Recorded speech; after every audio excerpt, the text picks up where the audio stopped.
हाँ जी दोस्तों, तो स्वागत है आपका चैनल पे पहली बात तो। और ये जो है वो ग्रैंड विटारा है। अब आप बोलोगे यार ग्रैंड विटारा क्या खास, कुछ खास तो है नहीं। खास ये है कि ये है सीएनजी वर्जन। अब सीएनजी वर्जन के रिव्यूज़ बहुत ज़्यादा इंटरनेट पे अवेलेबल नहीं है, तो आज मैं आपको डिटेल में बताने वाला हूँ उसके सीएनजी वर्जन की इन डेप्थ रिव्यू मैं एक तरीके से देने वाला हूँ। चलो मैं आपको दिखाता हूँ जल्दी से कि ऐसा क्या है ग्रैंड विटारा की बोर्ड में जो आपको ध्यान देना चाहिए। ये देखो यहाँ पर अगर आप देखें, मैं अपना लगेज बैग हटा लेता हूँ या फिर कैमरा बैग हटा लेता हूँ। ये देखिए, अगर आप यहाँ पे देखेंगे तो आपको रियलाइज़ होगा कि सीएनजी जो है वो काफ़ी अंदर फैब्रिकेट की गई है, जिसकी वजह से स्टोरेज स्पेस के ऊपर काफ़ी ध्यान दिया गया है। स्टोरेज के अंदर काफ़ी ज़्यादा आपको मिल जाती है। अगर आप नॉन सीएनजी वर्जन खरीदते हो तो 400 प्लस लीटर जो है वो आपको बूट स्पेस मिलती है। लेकिन अगर आप सीएनजी लगवा देते हैं या सीएनजी ऑब्वियसली अगर आप फैक्ट्री फिटर लगाते हैं तो कुछ तरीके की फैब्रिकेशन मिलती है। इसके ऊपर कवर भी दिया गया है ताकि इसको अननेसेसरी की स्क्रैचेस या किसी भी तरीके का हार्म ना पहुंचे और लगेज जो है वो ईजिली फिट इन हो पाए। और इसके साथ इसके आने की वजह से कुछ ऐसे सामान जो इरेगुलर शेप के हैं वो भी आप यहाँ पर रख सकते हैं।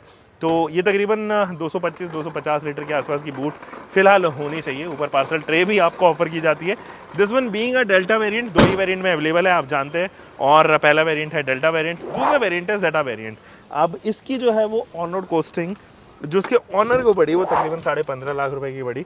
उसमें कुछ एसेसरीज भी जो है वो ऐड ऑन हुई थी, जिसके अंदर ये वाली एसेसरी रियल पार्ट भी है। अगर आप चाहें तो इसको बुक कर सकते हैं, बट क्या होगा कि जब आप इसको बुक करने जाओगे तो नेक्सा पे आपको बताया जाएगा कि 4 से 5 महीने की जो है वो वेटिंग पे इंटरवल है, जिसको आपको फुलफिल करना होगा। And this car can be yours. हम अंदर से दिखाते हैं क्या क्या है और उसके बाद आपको चलेंगे एक ड्राइव पे लेके।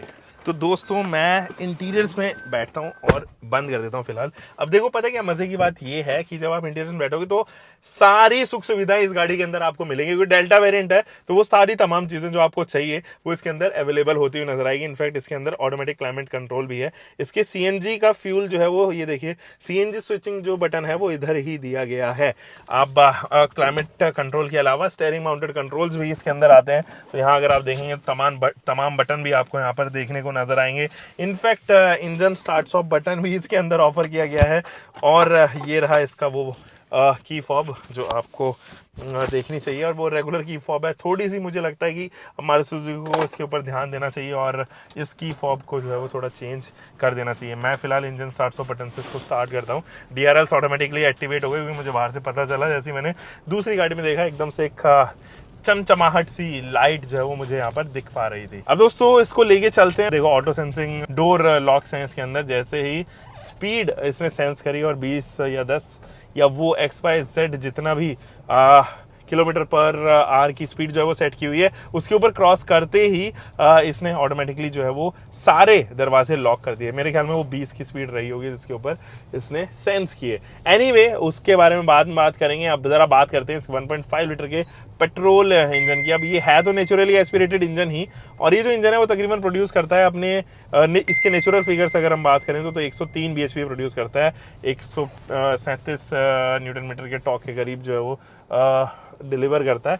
But when it comes to CNG, ये सीएनजी में देता है तकरीबन 87 bhp और 121 न्यूटन मीटर का टॉर्क। और आपके पास में केवल एक ही ट्रांसमिशन जो कि 5 स्पीड मैनुअल ट्रांसमिशन है। अगर आप सीएनजी में ले रहे हैं, अगर आप पेट्रोल में इसको लेना चाहते हैं तो एक 6 स्पीड का 80 यानी कि टॉर्क कन्वर्टर यूनिट भी आपको मिलता है।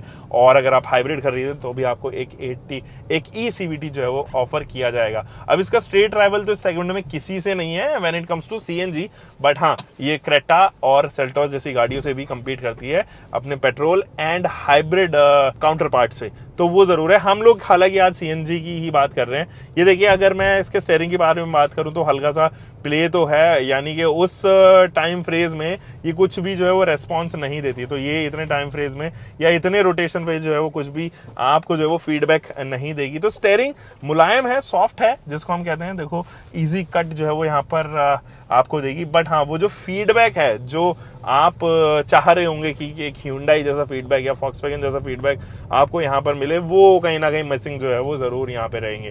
देखो, आगे और पीछे जो है डिस्क ब्रेक इसके अंदर ऑफर किए जाते हैं। इस वजह से जो इसकी ब्रेकिंग एफिशिएंसी है वो मुझे काफी कमाल की लगी। सीएनजी में फिलहाल मैं चला रहा हूँ। अब इसको स्विच करके देखते हैं पेट्रोल पे। तो अभी ये पेट्रोल पे चल रही है। पेट्रोल और सीएनजी में कुछ ज़्यादा फर्क तो महसूस नहीं होगा आपको। अगर आप सिटी में चल रहे हैं तो कुछ ज़्यादा महसूस नहीं होने वाला। हाँ, खुली सड़क है, आपको रियलाइज़ हो रहा है यार यहाँ पे मैं क्रूज़ कर सकता हूँ, तो आप पेट्रोल में देखेंगे तो हल्का सा फ़र्क वहाँ आप महसूस कर पाएंगे अगर आप एक नॉन एंथुजियास्ट हैं। अगर आप एक एंथुजियास्ट हैं तो वो आप उस फ़र्क को जो है वो सिटी में भी महसूस कर लेंगे। अगर आप गाड़ियों की जानकारी एक अच्छे तौर पे रखते हैं तो आपको महसूस होगा कि हाँ यार, सिटी में भी जो है वो पेट्रोल और सीएनजी दोनों में अंतर तो है, तो ये चीज़ महसूस होगी। देखो क्लच जो है वो, क्लच के ऊपर बहुत ही हल्का सा वाइब्रेशन मुझे यहाँ पे महसूस हो रहा है। मैं अगेन इसको सीएनजी पे कर दूं क्योंकि हम सीएनजी का रिव्यू कर रहे हैं, तो बहुत ही हल्का सा बहुत माइन्यूट सा वो क्लटर सा है। 2-3 वाइब्रेशन जो है वो हर 4-5 सेकंड में महसूस होती हैं, तो वो मुझे महसूस यहाँ पर हो पा रही हैं। बट अगर हम प्ले के बारे में बात करें तो अननेसेसरी का प्ले जो है वो क्लच के अंदर नहीं है, और डीप भी नहीं है। ऐसा नहीं है कि बहुत अंदर तक जो है वो आपको नेक्सॉन की तरह इसका क्लच जो है वो करना पड़ रहा हो, वो भी आपको यहाँ पे महसूस नहीं होगा। और चीज़ों के बारे में बात कर लेते हैं, जैसे कि परफॉर्मेंस के मामले में इट इज़ डिसेंट। बहुत ऐसा नहीं है कि एकदम रफ परफॉर्मेंस, एकदम भागती हुई रॉकेट बन जाएगी आपकी गाड़ी, ऐसा नहीं होने वाला। बहुत ही डिसेंटली धीरे धीरे उठेगी और लीनियर परफॉर्मेंस जो है वो आपको यहाँ पर ऑफर करती हुई ये नज़र आएगी। एक टाइम के बाद में आपको रियलाइज़ होगा कि हाँ, this is the maximum you can get out of it, but उस मैक्सिमम में भी आप 3 डिजिट स्पीड्स बहुत ईजिली कर पाएंगे। जब आप हाईवेज पे इसको लेके चल रहे होंगे तो आई फील कि 140-150 ईजिली ऑन सीएनजी कर पाएगी। देयर आफ्टर हो सकता है कि बहुत धीरे और ग्रेजुअली जो है वो स्पीड यहाँ पर इंक्रीज या डिक्रीज हो। और अगर हम बात करें इसके पेट्रोल पे, तो पेट्रोल पे आई थिंक ये समवेयर अराउंड 160-165 और इवन 170 टच करने के कैपेबल है। स्टेबिलिटी के मामले में it is a good car, suspension is good, not the best, suspension ठीक है और वो स्टेबल भी रखते हैं गाड़ी को। अननेसेसरी का बॉडी रोल नहीं है। अब ऑब्वियसली एक एसयूवी है तो वो जो टॉल बॉय डिज़ाइन होने की वजह से वो body roll round the corners तो आपको महसूस होंगे, बट वो इतने नहीं होंगे कि आप उनसे इरिटेट हो जाओ या आप उनसे परेशान हो जाओ। वो सब चीज़ें आपको यहाँ पर नहीं देखने को नजर आएगी। विजिबिलिटी के मामले में it is a good car to have, front visibility is nice, in fact rear की भी विजिबिलिटी इसकी जो है वो काफ़ी कमाल की है। और यहाँ अगर आप देखें ORVM भी काफ़ी अच्छा डिज़ाइन किया गया है ताकि पीछे की विजिबिलिटी जो है वो दिख सके। अगर मैं प्लास्टिक क्वालिटी के बारे में बात करूँ तो वो ठीक है, वो मतलब अच्छे ग्रेड पे अपग्रेड हुई थी। जब आप बलिनो में देख रहे थे, नई जनरेशन बलिनो में जब ये आई थी तो प्लास्टिक क्वालिटी में भी डिफरेंस नज़र आया था, बट फर्दर कोई डिफरेंस नज़र आपको नहीं आएगा। फर्दर आपको जो है वो कुछ भी ऐसा नहीं लगेगा कि हाँ अब थोड़ा सा जो है वो प्लास्टिक क्वालिटी इंप्रूव हुई है, वो जैसी थी बिल्कुल वैसी ही महसूस होगी।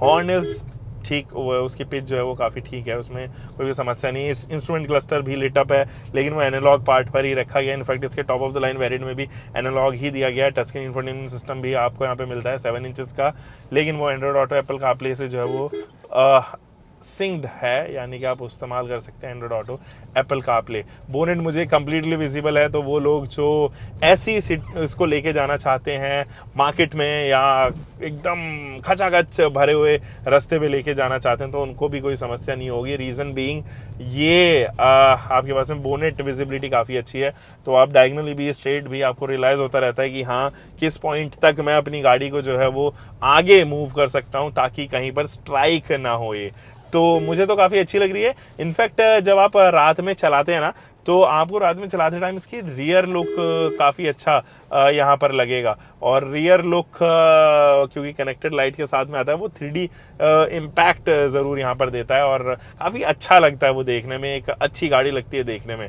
तो ये चीज़ ज़रूर है। यहाँ पर अगर आप देखेंगे डेल्टा वेरिएंट में डे नाइट IRV में आता है, मैनुअल ही आता है, बाकी वो तमाम सुविधाएं जो आपको चाहिए एक गाड़ी में वो तो यहाँ पर अवेलेबल मुझे महसूस तो हो रही हैं। सो CNG में ये एक्स शोरूम आपको डिस्प्ले पे शो हो रहा होगा कि डेल्टा और जेटा वेरिएंट में कितना कितना कॉस्ट कर रही है, बट जब ये गाड़ी आई थी जनवरी 31 में जो है वो डिलीवर हुई थी और जनवरी 31 में इसकी कॉस्टिंग पड़ रही थी तकरीबन ऑन रोड जो है वो 15,50,000 रुपये, जैसे मैंने आपको वीडियो में पहले भी बताया देनी पड़ी थी। तो उस लिहाज से it is a good car to opt for. नहीं, आपको क्या लगता है नीचे कमेंट सेक्शन में ज़रूर बताना, शेयर करना अपने उन दोस्तों के साथ में जिनको एक डेली कम्यूट कार चाहिए, वो CNG की तरफ बढ़ रहे हैं और CNG की तरफ बढ़ना चाह रहे हैं बट उनके पास में ऑप्शंस काफ़ी कम है। वो चाह रहे हैं एक बड़ी गाड़ी के साथ में हम लोग इन्वेस्ट कर सकें बट उसको मेंटेन भी कर पाएँ और उसकी ओनरशिप भी जो है वो यहाँ पर उठा पाएँ। तो ये गाड़ी उनमें से एक रहने वाली है दोस्तों। हम मिलेंगे एक और नई वीडियो के साथ में। आप तब तक अपना ध्यान रखें, सुरक्षित चलें। Until for next time, bye bye, take care, keep loving your car, bike, whatever vehicle you are having, drive safe guys.